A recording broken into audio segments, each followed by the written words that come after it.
Remote viewing can be a long and arduous process. Sessions can last over an hour. It's a lot of structure that you place information into, and categories, knowing what categories go where, and all this type of stuff. But today what I'm going to show you is not the remote viewing protocol, large part of it, but I'm going to show you a sliver of it, quick and dirty, so that you can use this in your daily life in order to perceive things outside of your physical realm. In remote viewing, we use what are called ideograms. They are quick little symbols that represents an idea or a concept. If you think of a Chinese character or Japanese character, it's the same idea. Ideogrammatic language versus an alphanumeric sound-based language. So before I get into the ideograms, the 6 of them that we use and we train ourselves in, I'm going to talk about the tasking methods that we use in remote viewing first. In remote viewing, you have what's called a tasker, which is an individual, and you have a remote viewer or a team of remote viewers.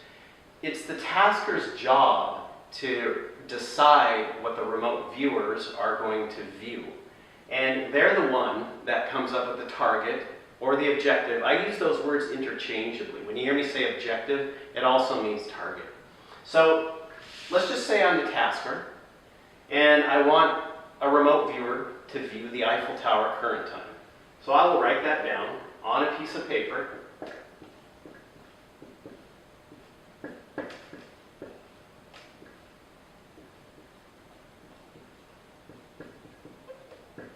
Now, as a tasker, you can task anything in any time frame. So you could do the distant past, when they were constructing it, or you could do the future.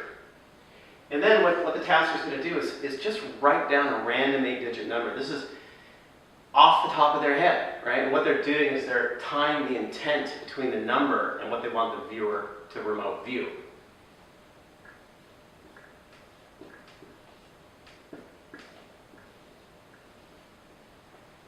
So the tasker will then give the remote viewer only this number.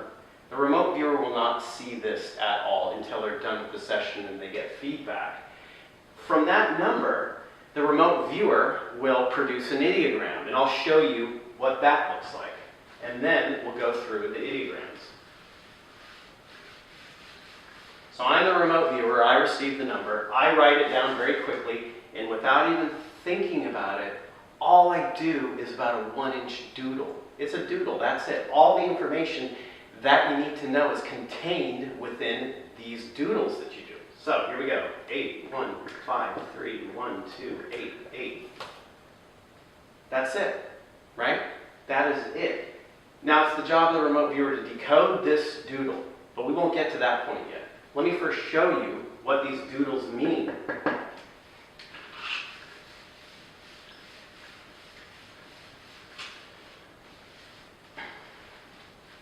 So we've got 6 of them. That one, you can probably guess, that's a subject. That's a sentient being. Write this down, get a piece of paper out, write it all down. Any, a person, a cat, a dog, anything that's sentient, an alien. And we have water or liquid. That could be ocean, lake, a cup of water. It could be an artificially constructed liquid. It could be cough syrup. You can tell the viscosity. That's one thing that you want to know with water, is that when you do get one of these water ideograms, you want to, in a sense, put your fingers into it, and you can feel the viscosity of it, the temperature of it. Then we have that. That's a surface. Surface, that would be something like, like a large expanse of land. It could also be the surface of a table. What you need to do with these is really figure out whether they're something natural or something man-made and really describe them. Then you have, see that hard edge? That's a structure, artificial. This is very important. You want to be able to discern the difference between something that's artificial and something that's natural. A lot of the remote viewing that we do, for instance, if you're looking at something on Mars, let's say you're tasked on an anomaly, some kind of landform on Mars from satellite photos that looks like it could have been an artificially constructed something. Oftentimes geology makes things look artificial. So you want to know the difference. When you do an ideogram really fast, and it comes out like this, and it's a tasking on a structure on Mars, you'll know right away that whatever it is you're getting was constructed, man-made, as opposed to that. That's natural. So this is structure, artificial, and that is mountain, or a natural landform. Likewise, if you've got a tasking that's dealing with something that you don't know whether it's natural or artificial, comes out more like this, then you know that it's natural. The structure also will often show up like that. It'll have two corners to it. That's kind of more along the lines of how I do it. But as long as you have a very sharp edge to it, you know you're dealing with something artificial, like a house or a turbine or a car or a table. And lastly, what we've got is energy. Now, energy typically is chaotic and goes upward. Energy is electrical energy, nuclear energy, hydroelectric. You can feel the type of energy it is once you build up your own internal vocabulary when you start feeling into these ideograms. So these are the 6 ideograms we use that pretty much cover everything in the world that we live in. And at this point, I want you to get out another piece of paper. We're going to practice these things. Hopefully you've written them down. If not, pause the video, write them down. Then I want you to get out a new sheet of paper. And we're going to start practicing them. Now, the one thing that you want to do when you practice them, what I find facilitates the process of embedding them into your subconscious and your autonomic nervous system, is to quiet your mind. Get out of your monkey mind, your thinking everyday mind. One way you can do this is by listening to binaural beats. You can actually go on YouTube, type in theta, T-H-E-T-A, binaural beats, and you'll find a whole bunch of them. What they do is they'll put 1 hertz in one ear and a different hertz in the other ear, and your brain will correspond to a hertz in between those. So let's just say 6 hertz in this ear, 4 hertz in that ear. Your brain waves will slow down to about 5 hertz. And that's about the theta realm that we like to operate within in remote viewing. So you listen to your binaural beats, you got a sheet of paper out, you got your pen. I want you to practice subject first. Subject. Do it really fast, as though you just wrote the numbers down. Subject, subject, subject, subject. Tell yourself as well, subject. Anytime there's a subject at the target site, this is what is going to come out. Subject, subject, subject. So I want you to fill your paper up, flip it over, and do the back side as well. Kind of put yourself into a trance while you're doing this. When you're done with that, I want you to do structure. And it's going to be the same procedure. Structure, structure, structure. However you do it, or that. Either way. Structure, structure, structure, structure. Tell yourself over and over again. Fill the paper up, turn it over, do the back. And then do those same method for every single ideogram, the 6 of them that we went through. All right, so you've practiced your ideograms. Presumably, you've embedded them into your subconscious mind and your autonomic nervous system. So what do you do with them? Okay, so we've got the numbers. Now, we want to immediately write out the numbers fast and without thinking about it, produce an ideogram. Now, this is the hard part. We're so used to thinking about things. So you have to trust yourself. You have to trust your body, your subconscious, that's going to produce what's needed. You have to let go to a certain extent. And one good way to do this is to use the binaural beats when you're doing this as well, so that you're in a meditative state, you're staying outside of your monkey mind.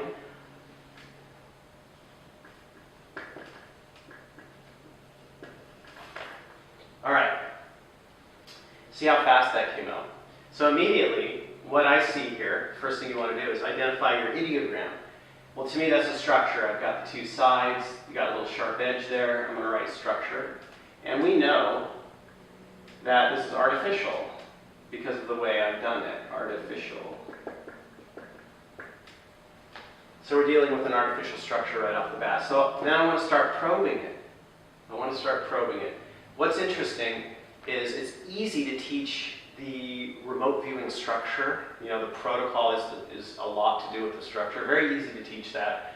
But how do you teach somebody to perceive something that is not right in front of them?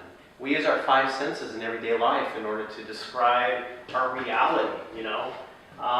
We touch things, we see things, and then we come to a conclusion on it. How do you teach somebody to step outside of that and have them describe something that's not in front of them using their five senses? Well, you can't. You just have to guide them into it.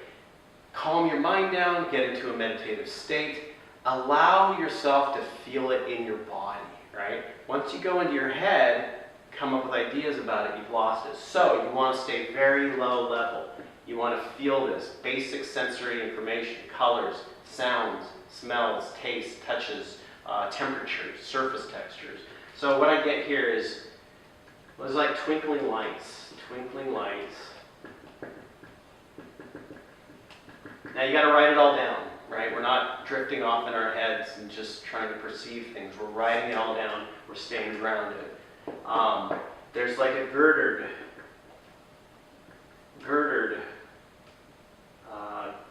gestalt. The smells are like, it's like exhaust smells. Exhaust, it feels busy around it. You can feel the energy of things occurring around it, like people moving.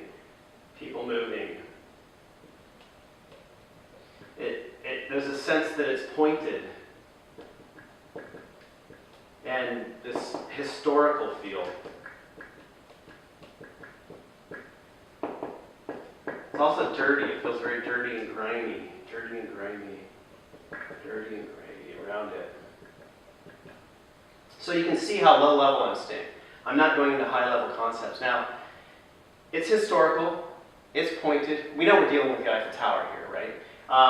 Because I tasking myself. Now, I'm not necessarily getting remote viewing information here because I'm going a lot from memory. And I'm using it as an example. But what it is that oftentimes what happens with remote viewers is they'll get these snippets of things, like historical and pointed and sort of this girdered pattern to it. That can also be translated as blocks, you know. So what if I start thinking this is the Giza pyramid based off of those, and I can't get that out of my head? You don't want to guess what this is. You don't want to have the concept of what it is. So normally what I'll do is I'll just write D off to the side, and that stands for deduction, because I'm making a deduction on this, on what it is.